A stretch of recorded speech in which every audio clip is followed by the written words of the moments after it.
decided not to at that time, that you wanted to just physically do it. So we haven't done that. But when you use the reactions on Zoom and you use the raised hand, it puts you in order that you put your hand up. So I just see the raised hands. I just read the order off as it comes up. Okay, I'll try and use the raise hand thing. Well, it has to be everybody or nobody. Did you want to try the raised hands today? So what you do is you go to participants, open your participants. You'll see in the right-hand side of the list of the names of everyone. And then see at the bottom, it says raise hand. And then that will show that. So Councillor Oshner has his hand raised up. You have to take it back down now, Councillor. Not going to answer my question. So Cynthia, will they give me the order that the hands go up if I'm not a co-host? They pop up near the top, so. Okay, so it will. Perfect. So it does put on. So And we're please live. use the raised hands, and then I don't have to write it down, which is wonderful. And we have 6 o'clock. So welcome everybody to the Committee of the Whole on Monday, April 12th. Due to COVID-19 and recommendations by Waterloo Region Public Health to exercise social distancing and public gathering thresholds, Township Council meetings are currently being held electronically. Members of the public have been provided with the following methods to watch or participate in this open meeting electronically, including watch the live stream by accessing the meeting on the Township's YouTube page. You cannot directly participate in the meeting via the live stream as they are for viewing only. Secondly, members of the public interested in attending as an observer or wish to speak on any item are required to submit the request in writing to the Clerk's Division before 6 p.m. on the Sunday, April 11th. A link and telephone number was then given to those who registered before the deadline. And finally, members of the public who wanted to comment on a particular item but were unable to attend the meeting virtually were invited to submit written comments at clerk@northdumfries.ca, which were then provided to the mayor and council prior to the meeting and form part of the public record. I'd now like to call this meeting to order. And can I have approval of the agenda, please? Moved by Councillor Gillespie and seconded by Councillor Ossner that Council adopt the April 12th, 2021 Committee of the Whole agenda as presented with the following addendum. 1, add item 5.2, report number PD-21-2021, provincial consultation growing the size of the Greenbelt, and that the correspondence received for item 6.4, report number REC-04-2021, extension of park hours and tennis court lighting at Victoria Park will form part of the public record for this meeting of council. Mayor Foxton, your vote for that? Well, actually, if we're going to use the icons to the right, we can use, do you want to still do a recorded vote like we have been, folks?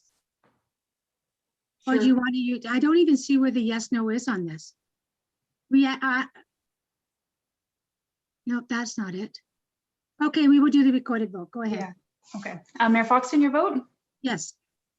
Councillor Rowland? Yes. Councillor Ossner? Yes. Councillor McCreary? Yes. Councillor Gillespie? Yes. That carries. Thank you. Is there any disclosure of pecuniary interest and general nature thereof?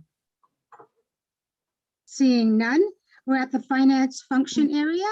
We'd like to adjourn the committee and go into committee of the whole, please. Moved by Councillor Ossner, seconded by Councillor Rowland that council adjourn to sit as committee of the whole. Mayor Foxton, your vote? Yes. Councillor Rowland? Yes. Councillor Ossner? Yes. Councillor McCreary? Yes. Councillor Gillespie? Yes. That carries. Thank you. Excuse me. And now, would anybody like to speak on the tax report? No hands up. Then can we have the motion, please? 4.1. Moved by Councillor McCreary and seconded by Councillor Ossner that committee of the whole recommend the following item be approved as presented as outlined in the staff report in the finance function area. As presented, report number FIN-07-2021 2001 tax rate bylaw. Mayor Foxton, your vote for that? Yes. Councillor Rowland? Yes. Councillor Ossner? Yes. Councillor McCreary? Yes. Councillor Gillespie? Yes. That carries. Thank you. And now we'll move on to developmental services. Any members of council wish to speak on any of the items there? The demolition of the resident or the provincial consulting green belt? Seeing none. Ms. Sage, you do not have to read it in its entirety, as it's a 2-pager, unless anybody wants to. I don't want to thwart anybody if you want to listen to 2 pages.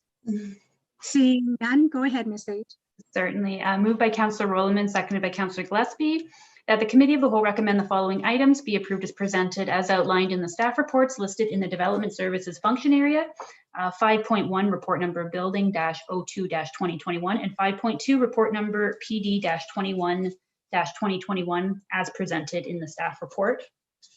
Mayor Foxton, your vote for that? Yes.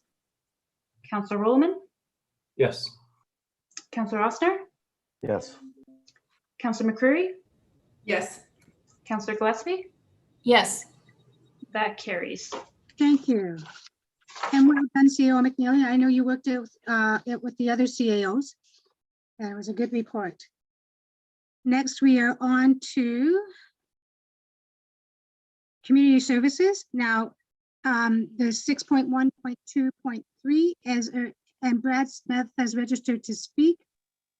So we will do 1, 2, and 3, and then we will listen to Brad Smith. Is that correct, Ms. Sage? Yes, we can see if any members of council want to speak to any of the items, and we can go from there. Anybody have their hand up?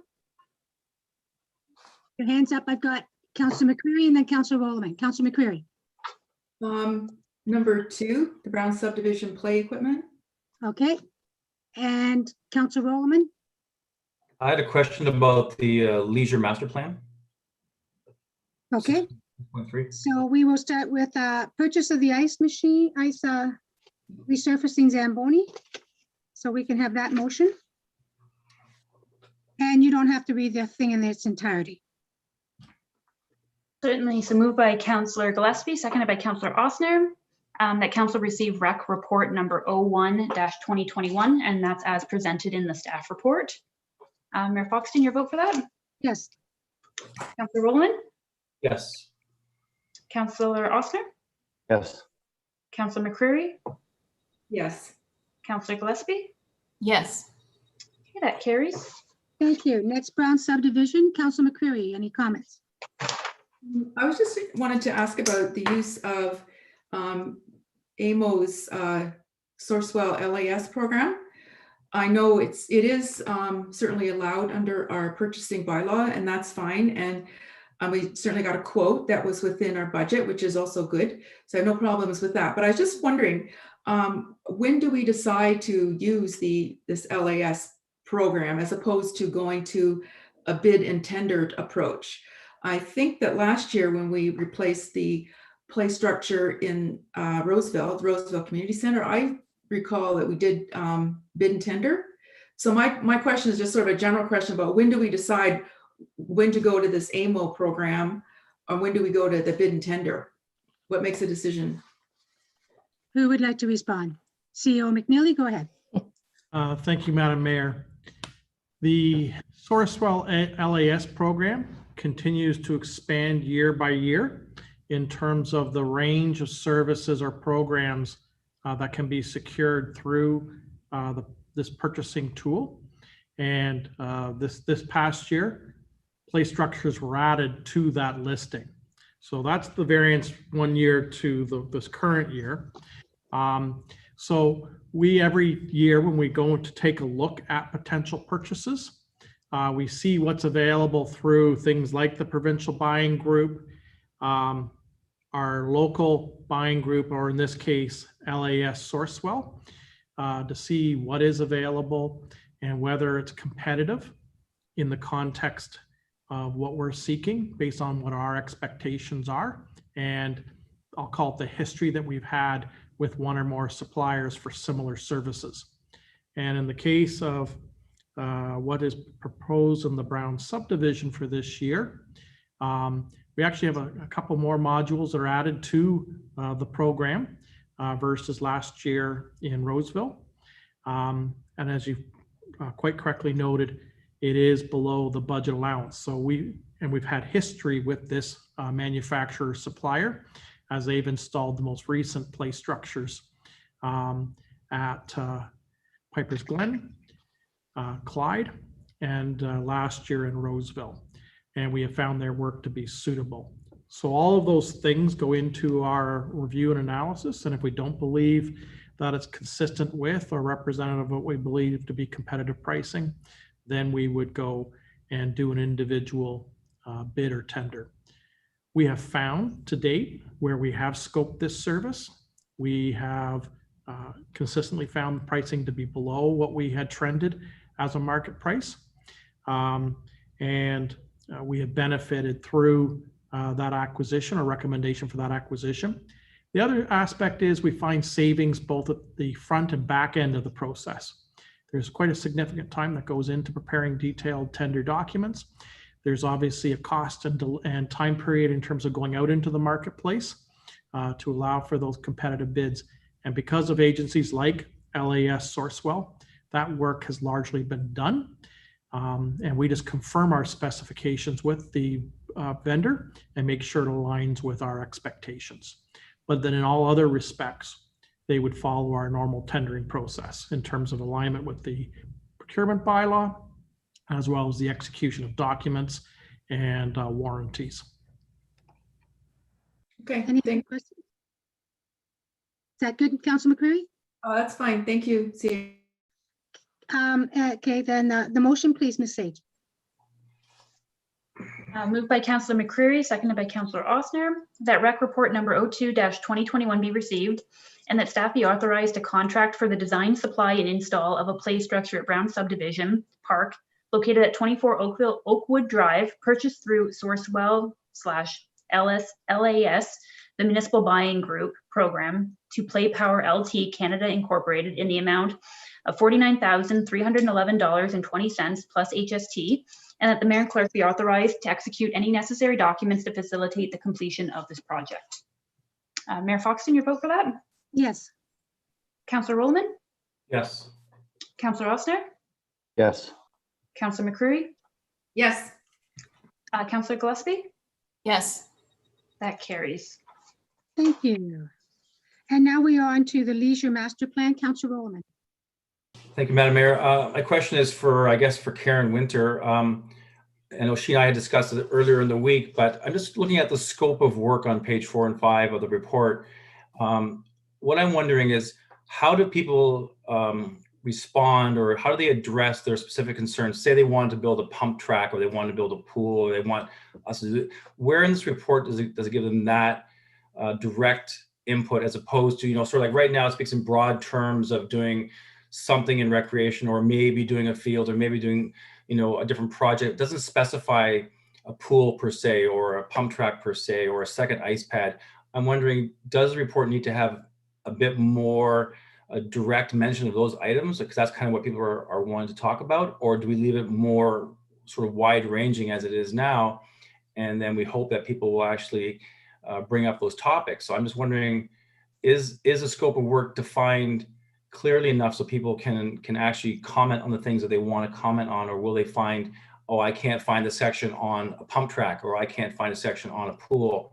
How do I give my input? That was my question.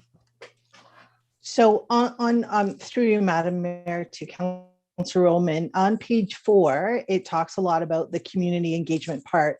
So the consultant will confer with the, anybody in the community. We'll have set groups and council as a group, and the mayor as well, to give them that opportunity to have the input.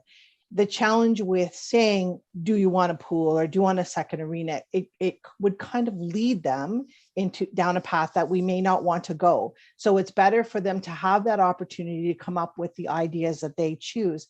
Now, based on the arena strategy and the information that came out of that, it was very apparent that a pool and, of course, the second arena, the twinning, was apparent. So I would assume that through these community engagements that information would come forward once again. CEO McNeely. Madam Mayor, through to Councillor Rollman. One of the key aspects in an exercise like the Leisure Services Master Plan is community engagement. And that will occur in many different ways, as Ms. Winters identified, whether it be through focus groups, surveys, public information sessions, and the like. One of the aspects is this will be a multidisciplinary study. So not only are you going to have experts in the field or discipline of recreation and leisure, but there would be a communications type person as part of that multidisciplinary team. And those people will be experts in terms of trying to tease out and draw information from members of the public to give a representative profile as to what the community seeks in the broad discipline of leisure, recreation, and culture. As Ms. Winters identified, if you sometimes just place a roster of potential activities, people just go through and put marks beside them. And you may or may not be representative of all aspects. So for example, if you don't list something by error, let's just say cricket pitches as an example, that may or may not be representative of what the community is looking for. And that community dialogue and understanding the community and teasing information out of the community to create better informed trend analysis and backstopping against provincial trends is better created through that dynamic community engagement process. And what you have is key bullets in terms of expected deliverables. The actual RFP will provide a more expansion and direction to prospective bidders as to what's expected of them as it relates to data collection, provincial trends and analysis, and in this case, the community engagement strategy, because they'll be scored on that aspect. And obviously our success is having good, accurate data of equal importance, good community consultation, so that when council sees preferred strategies and recommendations in terms of prioritization, you'll have confidence that it's routed in good current information. I'm going to sort of pick up where Councillor Wolleman left off, because I hear what you're saying, and I sort of agree. My concern is things we don't know about that would be wonderful for the community. When they first brought up pump track, I thought, what the heck is this? And do we want another one? Then I listened to the mayors in the other communities, and it's one of the best things they've ever put up. They say seniors use it on a daily basis as well as children. It's an amazing thing. And when I saw pictures of it, I went, wow. But the public may not be aware. How do we make them aware of all the possibilities? Or do we want to? So that's why we talked about having a communications person as part of this overall multidisciplinary study, because they would design questionnaires. They would, as if we're having interactive workshops or focus groups, they would tease that information out. And, you know, if I look at successful master plans, that's what they've done, rather than leading to a desired end result. Because some municipalities have been accused of basically printing, for example, the end result by the nature of the questions or the content in which the public sessions were directed. I've been thinking a lot about it over the weekend, and I also really want an in-depth communication with wards 3 and 4. I think it may be time to upgrade those facilities. I mean, what's wrong with tennis courts in wards 3 and 4 and with pickleball linings as well, or whatever else that they may come out through that. Now, maybe that's not what they want, but I want to make sure that we're totally inclusive of all the wards and cover all the ground, because this is our opportunity to get it right for all of Northampton. Any other questions or comments? Can I have the motion, please? So moved by Councillor Oster, seconded by Councillor Rolleman, that Council receive rec report number 03-2021, and that staff be authorized to prepare a request for proposal document and issue the same for competitive bids to retain the service of a consultant to complete a leisure services master plan, and that upon receipt of competitive bids to complete the leisure services master project, that staff return to council with a follow-up report. Mayor Foxton, your vote for that? Yes. Councillor Rolleman? Yes. Councillor Oster? Yes. Councillor McCreary? Yes. And Councillor Gillespie? Yes. That carries. Thank you. And now I believe Brad Smith will have an opportunity to speak on the lights for the tennis court. Brad, I believe it's your turn. Hi. I'm not sure how in depth you want me to go. I sent an email that's part of the record, I guess, with my refuted points to the report. Do I need to go through each of them, or do you want me to just? You should, Brad, because this is televised, so some of the public that's listening may want to hear it. It's on YouTube. But Okay. remember, you only have 5 minutes. Is that correct, Ms. Sage? Yes, that's correct. Yeah, 5 minutes. Okay, I can Yes. whip through. Great. So the first point was that Victoria Park's a residential area with neighboring homes closely by the park.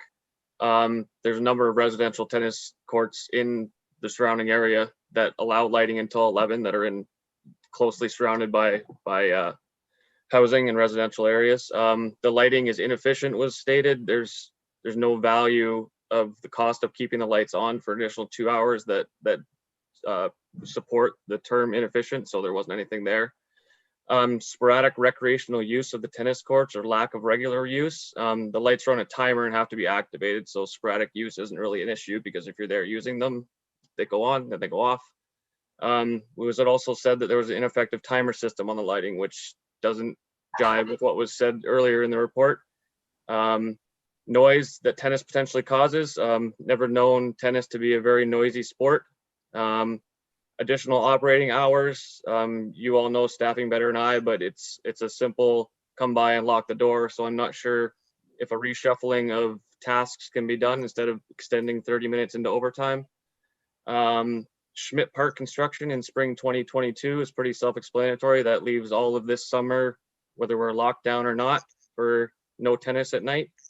And financial implications, it wasn't really stated in numbers what those implications were, so not sure what the values that we're thinking.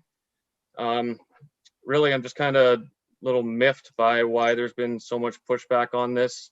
It's a young community, so a lot of our opportunity to get out and indulge in sport and tennis is kind of hampered by the fact if you have young kids, so night is really the only time we can go out and play. I've had to, just this last week, I had to go into Warrington Park in Waterloo to play because they keep their lights on till 11, surrounded tightly by residential dwellings. So I'm really just looking for a reasoning why this can't go through. Ms. Winters, would you like to respond? Yes, I can respond to some. When we talked in 2018, the park hours were changed back to 9 o'clock. I'm assuming for a reason, not being a part of the township. I'm not really sure exactly what happened, but I do know there was a reason we changed it to 9 o'clock. I have heard that there has been concern from surrounding constituents of that park with the sound, the vandalism of, and the extra people hanging out at the park.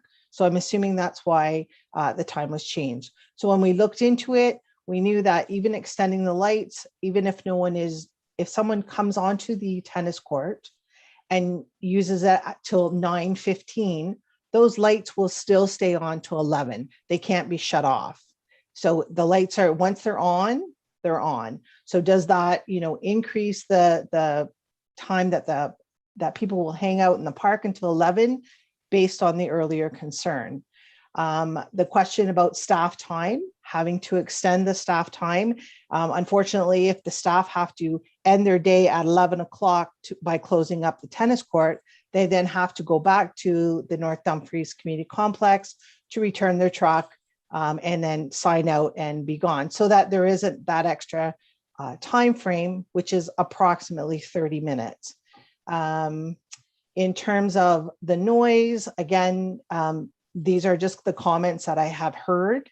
I did do some, looking into what other townships were doing, and it seems, fairly consistent that everybody is shutting their tennis court lights off at 9 p.m. So based on that, knowing that the lighting at the park is not really efficient, we thought it would be better to wait till Schmidt Park is done and complete with better lighting, better access to the park, away from the neighbors.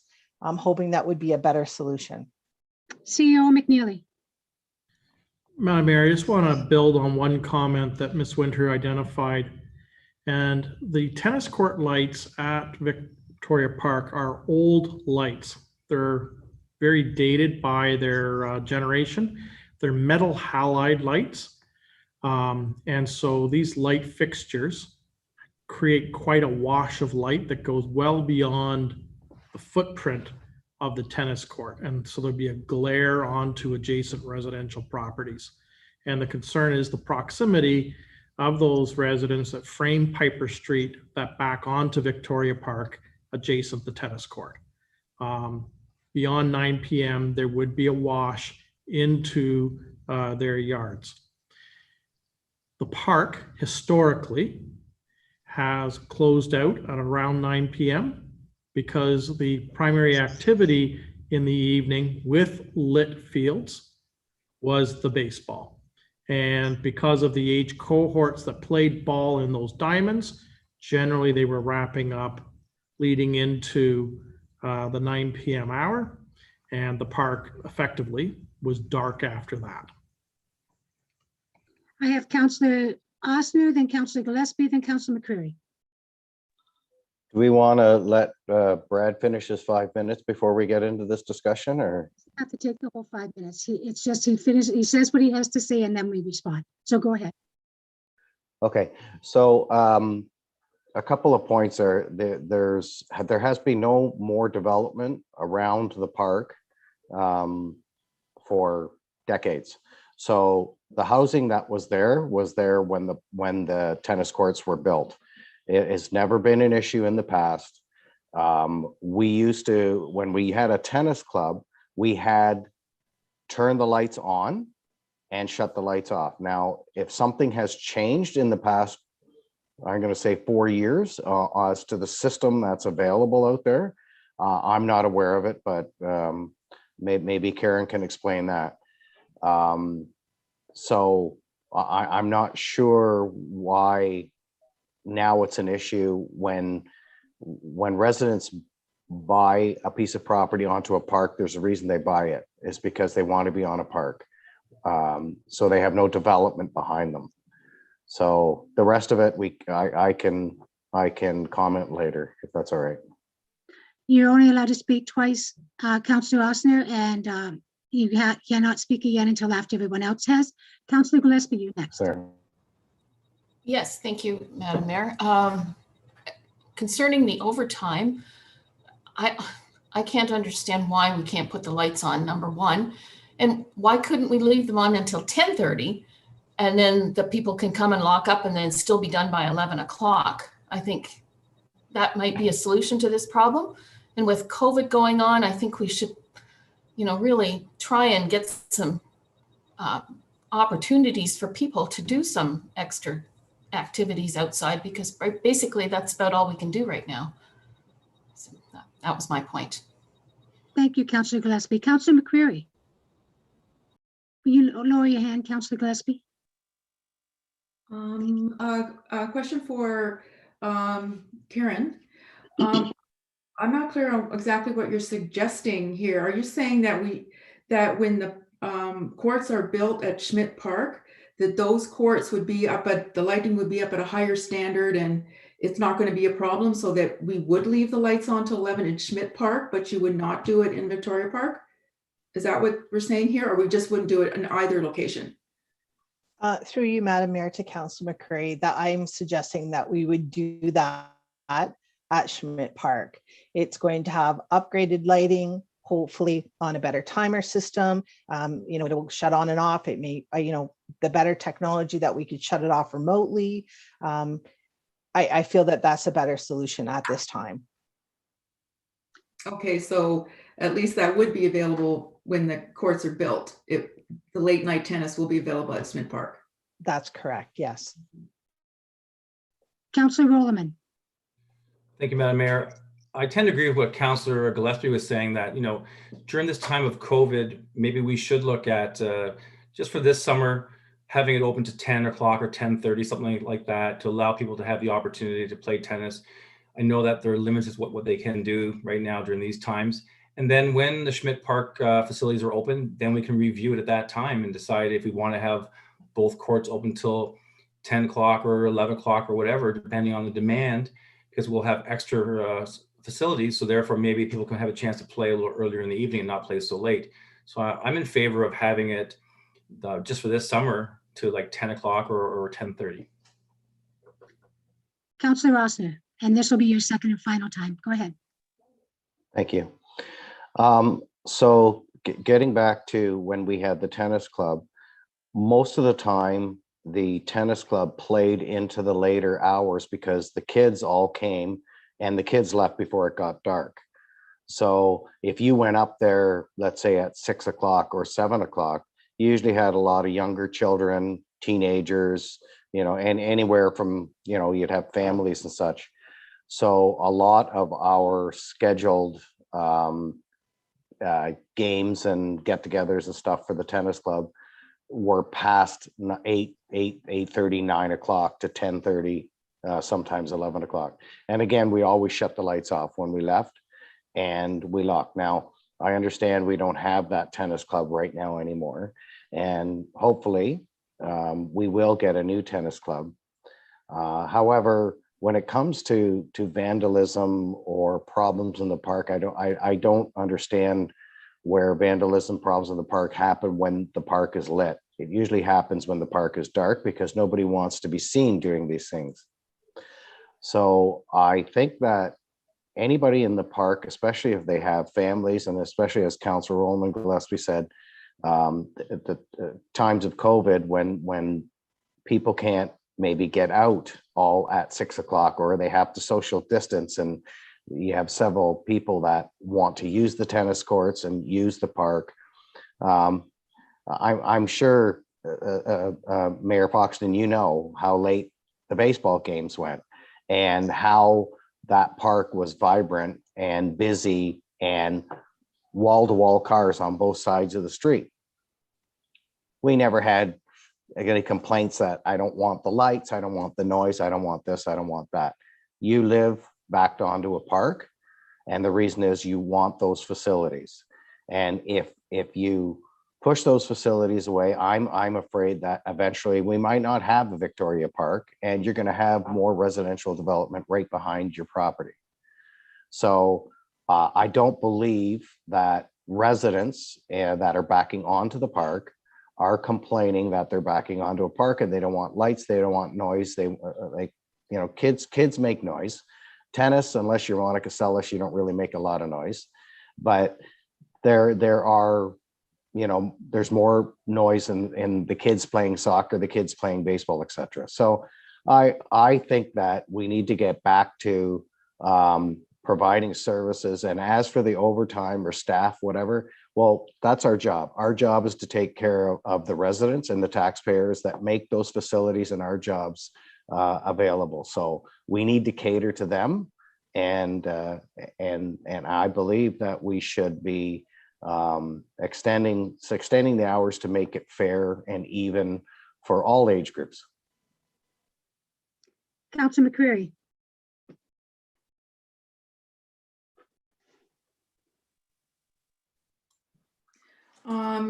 Yes, I agree with Councillor Ostner's comment about the cost. I mean, if we are going to provide some increased services, we can expect there to be a little bit extra cost, but I don't believe it's going to be a really significant cost. And I also find the comment about noise to be not too compelling, because I think if you really want to hear some noise, you should try living by a shunting yard or a gravel pit. I think the laughing, guffawing, maybe someone yelling out is not really that oppressive or offensive, or there's not many decibels in that. So I don't think that the noise is a big deal. So I'm wondering if maybe we could leave these lights on later, at least until the Schmidt Park courts are built. And if it's a problem, we can turn the lights off at Victoria Park, and then people could go up to Schmidt Park and play late at night. Seeing no more, CEO McNeely, I have some questions for you. You said that the lights are the old lights, then flood into people's yards. We did get complaints about that, folks. It's not the same people that lived here 30 years ago. As you all know, it's a transient society. When are we going to replace those? Why wouldn't we look at replacing them? What would the cost be? I like all the suggestions. I especially like the 1031, but we're not getting into overtime, because that's one of the things that got us into the mess in the first place financially, when overtime got really out of control. So we've asked staff to watch it and they're doing their job. But even going to 10:30 and shutting them off at 10:30, understanding that it takes about a half hour for them to shut off anyways, would allow you that continued time to 11, but it would be done for the staff, would not cost the overtime. But CEO McNeely, tell me about these lights and what it would it be a big expenditure to replace them and to get decent bulbs? So, Madam Mayor, today, if we were to reinstall lights there, we'd be moving to LED technology. So you have a totally different diffuse pattern of light. I don't know how many poles would be required with light standards based on LED technology. Certainly that's what we're proposing for Schmidt Park. And it would be designed at the outset based on that type of technology. But we'd have to go through a similar exercise and have a lighting consultant do a pattern as to create uniform light using LED technology. One thing I can say is on an hourly basis, the cost of operation is significantly lower than the metal halide. Metal halides are one of the more expensive light fixtures to utilize, and we'd probably be looking at a reduction of at least half our energy consumption by going to LED versus the metal halide. Well, if we're going to do it for the new tennis courts, then to me, it makes sense to get the information to see what it would cost to implement them at the existing tennis courts as well. Because I don't want to, I kind of like a rounded community where people can be active in several parts of our areas rather than always putting things in one park or another. So I like the idea of leaving a set of tennis courts at Victoria Park with the possibility of the LED lighting, as well as having them up at Schmidt Park. So we're basically talking now, I don't hear anybody in agreement with having the lights off. Is that correct? I don't see any comments there, no hands, okay. Now we're debating the time. If they're shut off at 10:30, Karen, does it take a half hour for them to completely shut off so that people would actually get the time till 11? I'd have to defer that to our CAO McNeely. He would be able to answer that better than I would. I call him counselor all the time. CAO McNeely? I'm not too sure of the exact increment of time, but basically it would go dark as we approach of the 11 o'clock hour if they were programmed for the 10:30, because there's always a grace period before it's actually activated, because you don't want it to be dark while someone's in the moment of playing. You want it to allow them to exit to their vehicle safely, exit the park, and then the lights would go off. That's how our programmers work for Schmidt Park with the ball diamonds. It would be a similar process. So what we would do is we'd probably program them for 10:30 or quarter to 11, and then there would be that grace period for the lights to turn off, if that's the increment the council wants to be dark at 11 o'clock. Well, Councillor Gillespie, you're the one that first brought up the 10:30. Would you like to put forth a motion stating that the lights of Victoria Park remain on until 10:30, with the understanding that the grace period for the darkness gives people time to finish around 11? Yes, I would make that motion. Would you recommend a better wording, CO McNeely?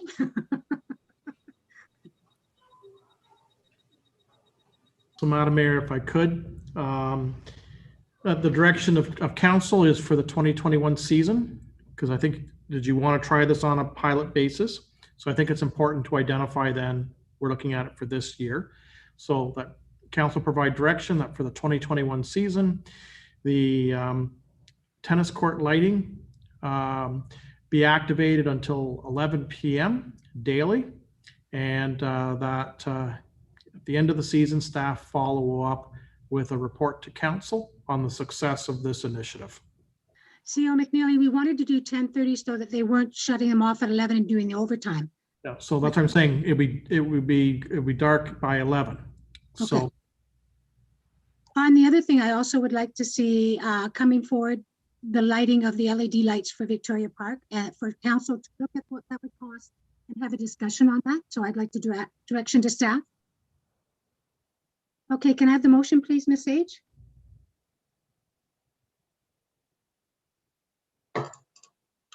So we have, so it's moved by Councillor Gillespie. Do we have a seconder? Council Roman.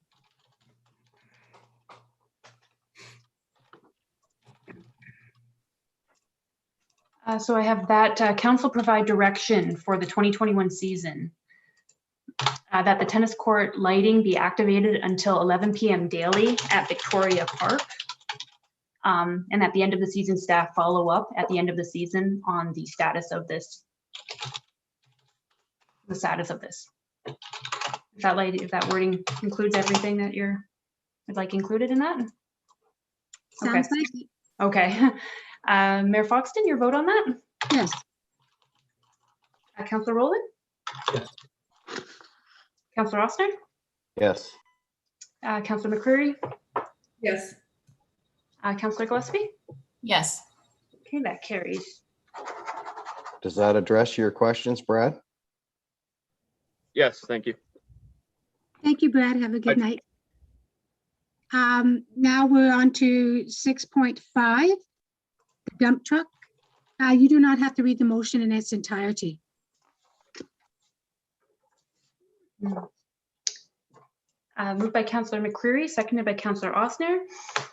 That PW report number 04-2021 be received and as presented in the staff report. Mayor Foxton, your vote? Yes. Oh, sorry, I think Councillor Rowland has a question. Oh, Council Roman. Madam Mayor, are we going to discuss it first, or are we just going to? Oh, no, when I asked if anybody wanted to comment, that nobody put that up for that, their hand up for that one. Oh, I okay. apologize. Carry on then. Council Roman, go ahead. I just wanted to ask, we've never seen it done this way before, where the chassis is quoted separately from the modules. Because I know we bought dump trucks in the past. So I'm just curious, why are we changing how we purchase trucks? Who would like Through the to- Go ahead, Lee. through the mayor to Councillor Rowland. We have never purchased a multimodal unit before. So this is actually a slightly different piece of equipment than the township has purchased in the past. Typically, this particular this particular company has been the one to equip all of our winter control equipment. But because it was a new vehicle, I opted to go and look at the different processes for purchasing it. And that's why I had implemented it for this time. In addition, purchasing the cab and chassis, similar to the conversation that we were having earlier with respect to Sourcewell, there are multiple manufacturers of the cab and chassis that are available through Sourcewell. So further to Councillor McCreary's questions earlier, I will actually be seeking through Sourcewell multiple quotes for the purchase of the cab and chassis. But all of those suppliers of the cab and chassis use this particular company to put the units on the truck. CEO McNeely. Just to add to what Ms. Robinson's identified, we also believe there'll be marginal savings, not only because of the volume buying through Sourcewell LAS, but the other component is if we buy the cab and chassis as a complete fit up truck, complete with the multimodal units, the timeline for delivery could be upwards of 18 months. The cab and chassis actually is delivered to, in this case, Viking Civs in 6 months, and then it gets scheduled into their plant to actually be fit up and turned into a multimodal truck.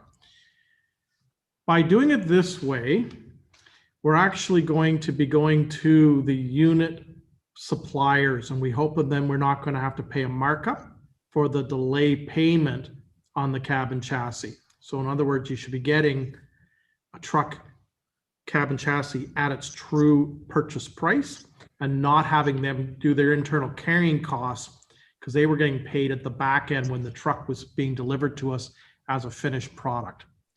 So the hope is through the volume buying of Sourcewell, we're getting better pricing. But by also breaking it apart, the two companies that are delivering two different aspects are being paid a little bit earlier, and therefore we should be getting sharper pricing because they don't have their internal carrying costs. Councilor Roman. Thank you, Madam Mayor. I just want to ask a follow-up question.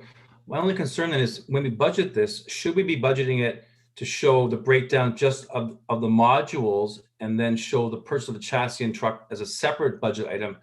Because my concern is that by putting under one number and then dividing into two different processes, are we risking going over budget because now we have no control? We spent $293,000 on the modules, but we have no control over what the actual chassis and cab is going to come in at. Would it have made more sense to say this is how much we're going to budget for the modules and then budget the chassis separately? Lee, Through the mayor to Councillor Rollman, going forward, when this is going to be something that we're going to be purchasing, that is exactly how I intend to display it in the budget. We do not intend to purchase a new multimodal unit for many years to come. This is not the intention that the whole fleet is going to go to this. This is a piece of equipment that we will purchase now and will likely not need to replace for a considerable period of time, but it will certainly be demonstrated slightly differently in that. Before we brought this report forward, I went to the marketplace through bids and tenders to see all of the closed bids, and all of the closed bids that have been received in the last 3 to 4 months, so in the early part of 2021, have been at least 20% below the amount of money that we had remaining in our budget. So I was comfortable with that. There are a few items that, should we get very, very close, that likely we could probably tweak it a little bit. And Viking has indicated that they'd be willing to do that if it got really, really tight to our budget, so that we wouldn't need to come back looking for additional funds. see no other questions, and you do not have to read it as in its entirety, Ms. Sage. Go ahead. Moved by Councillor McCreary, seconded by Councillor Ossner, that PW report number 04-2021 be received, and it's as presented in the staff report. Mayor Foxton, your vote for that? Yes. Councillor Rollman, Yes. Councillor Ossner, Yes. Councillor McCreary, Yes. Councillor Gillespie, Yes. that carries. Thank you. We will look at 6.6 and 6.7. Council, is there anyone that wants to make any comments on either one of those? Council McCreary. 6.6. 6.6, okay. So I don't see anyone else. So we'll go ahead with 6.6. Council McCreary. Yeah, I just want to clarify this $110,000 that's going to the geotechnical services firm for this year. That is covering 3 of the major projects I believe Public Works is undertaking. That would be the roads and the Public Works yard and the drain at Newell and Wilson. Is that right? That's all 3. And the 110 is included in the budget for those 3 things. Who's going to answer? Go ahead, Lee. Through the mayor to Councillor McCreary, yes and no. The 110,000 is actually the 3-year total of the bid. So it's about, I think it's about 35,000 for the first year of the program. And yes, it does include the road resurfacing contract, as well as the Willison Newell drain work, as well as the report for the Public Works Depot. CEO McNeely. Madam Mayor, if I could just add to Ms. Robinson's comments and support to Councillor McCreary. We also, through that bid process, now also have a unit price per hour for services, both the drilling crew as well as the laboratory results and the professional engineer review of the technical data that comes out of the field work. So we could now, if council in the future wants to move ahead with the town hall project, we would be doing a geotechnical investigation to determine and inform a future bid document as it relates to, let's say, footing and foundation design and structural bearing for the town hall project. We now have that unit bid. We can leverage that consultant to do that work, and we know going in what our cost exposure is. So not only does it inform the engineering assignments that Ms. Robinson's identified, but it also gives us a guaranteed unit price for services for the next 3 years for other projects that may be rostered from time to time. where geotechnical work is required. Seeing no other comments, can I have the motion, please? Moved by Councillor Rowland and seconded by Councillor McCreary that PW report number 05-2021 be received and that council approve the award of contract ND-RFP-38-2021 for the geotechnical services and material testing in the amount of $110,119.58 after HST rebate to SAFFA Engineering Incorporated, and that the mayor and clerk be authorized to execute any necessary documents to facilitate the completion of this award. Mayor Foxton, your vote? Yes. Councillor Rowland? Yes. Councillor Oster? Yes. Councillor McCreary? Yes. Councillor Gillespie? Yes. That carries. Thank you. And also the next one, please, which is the line painting. Moved by Councillor Gillespie and seconded by Councillor Ossner that PW report number 06-2021 be received and that township staff be authorized to draft an addendum to ND-RFP-27-270-2020 for a revised price of $18,101.74 net HST for 2021 to Pro Finish Line Painting, and that the 2021 budget for roads line painting rental expenditures be increased by $1,700 with anticipated expenditures of $18,200, and that the mayor clerk be authorized to execute any necessary documents to facilitate the price revision. Mayor Foxton, your vote? Yes. Councillor Rowland? Yes. Councillor Oster? Yes. Councillor McCreary? Yes. Councillor Gillespie? Yes. Yeah, that carries. Thank you. Now, under governance and protective services, there's the two items. Councillors, would anybody like to talk on either of the items? Seeing none, can I have the resolution, please? Moved by Councillor Oster, seconded by Councillor Gillespie, that committee of the whole recommend the following items be approved as presented as outlined in the staff reports listed in the governance and protective services function area. So 7.1, report number CAO-09-2021 as presented, and item 7.2, report number FD-01-2021 as presented. Mayor Foxton, your vote for that? Yes. Councillor Rowland? Yes. Councillor Oster? Yes. Councillor McCreary? Yes. And Councillor Gillespie? Yes. Okay, that carries. Thank you. And we'll carry on, Ms. Sage, with the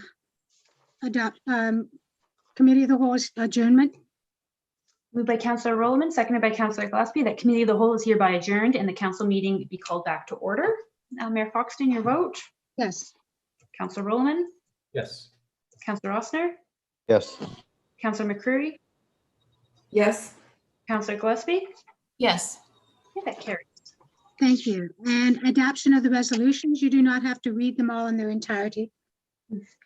Moved by Councillor Ossner and seconded by Councillor McCreary, that council adopt the recommendations as adopted and presented by committee of the whole dated April 12th, 2021.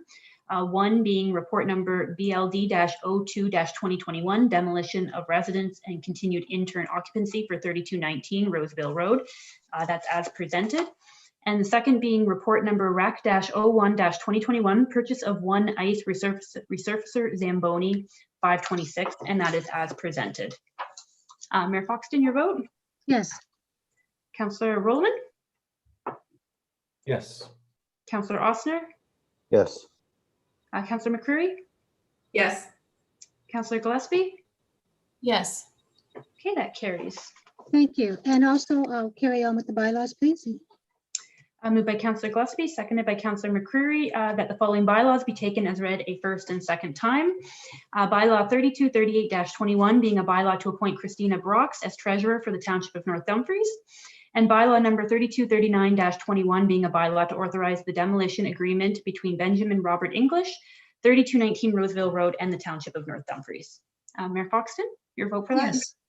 Councillor I was Rowland? thinking of teasing you, Christine, but I decided not to. Yes. Councillor Rowland? Yes. Councillor Ossner? Yes. Councillor McCreary, Yes. Councillor Gillespie. Yes. Okay, that carries. Thank you. And next we have first and second reading. Oh, the third reading. Yeah. You're already done first and second, now third.